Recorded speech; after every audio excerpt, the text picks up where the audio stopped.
Drage dijakinje, dragi dijaki, dobrodošli na informativnih dnevih na Filozofski fakulteti.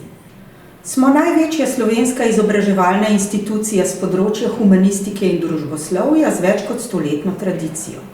Na 21 oddelkih lahko izbirate med 34 programi na prvi stopnji in 41 programi na drugi stopnji z velikim številom možnih smeri. Ponujamo vam izobraževanje v moderno opremljenih učilnicah s humano noto. Pri nas ne boste le številka. Ob dobro delujočem tutorskem sistemu se boste poleg študijskega procesa lahko vključevali tudi v obštudijske dejavnosti, ki jih nudijo oddelčna društva, gledališke skupine, filmski krožki, športne sekcije, pevski zbor, fakultetni orkester. Poznavanje in razumevanje preteklosti širše odstira pogled v prihodnost.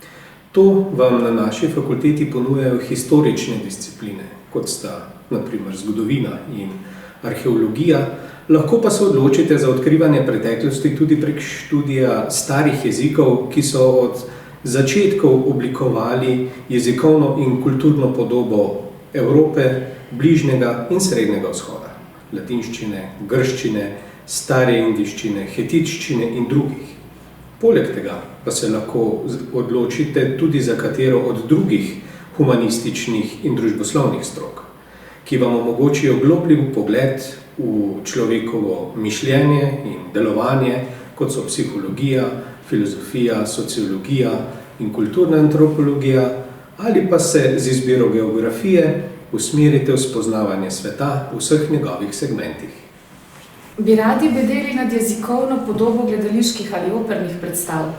Bi radi poučevali slovenščino v Pekingu ali Parizu? Morda pa bi radi ostali kar doma in slovenščino poučevali v osnovni ali srednji šoli? Kaj pa digitalizacija, pravopisno ali slovarsko snovanje, prevajanje, tolmačenje, urednikovanje, pisanje literarnih kritik?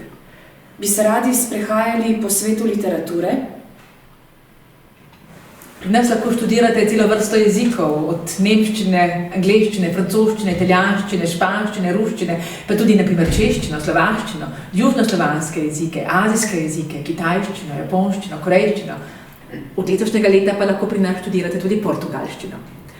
In to še ni vse, ponujamo tudi marsikak tuji lektorat, od nizozemščine, švedščine, pa do romunščine, katalonščine ali madžarščine.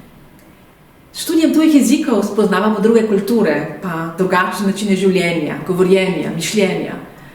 Ko se učimo tujih jezikov, se nam odpirajo novi svetovi. Tako kot takrat, ko beremo knjigo. Boste rekli, da ne marate brati?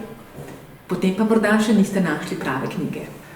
Osebno in psihično blagostanje in družbena pogodba v 21. stoletju in možnosti idealizma danes, Hegelova politična metafizika in Hegel in Shakespeare v sodobnih strukturah oblasti, vprašanja identitet pri nas in na obalah vseh morij, humanizem pri nas in na Kitajskem, jezik in slovstvo v digitalnih časih, nova teorija resnice tudi v gender perspektivi, preteklost in zgodovina in spomin in občutne in usodne razlike med njimi, moč besede ter razkošje in domet spoznanja in še. Vse to so velike teme našega časa, ki se jim posvečajo številni izvrstni raziskovalci Filozofske fakultete in svoja spoznanja delijo s svojimi kolegi in svojimi študenti. Z veseljem jih delijo tudi z vami. Pridite. V kriznih časih pandemije se je pokazalo, kako pomembna sta za našo družbo humanistika in družboslovje. Žal to dejstvo prepoznavamo predvsem skozi odsotnost obeh. Morda je pa čas, da to spremenimo. Vabimo vas, da se nam pridružite.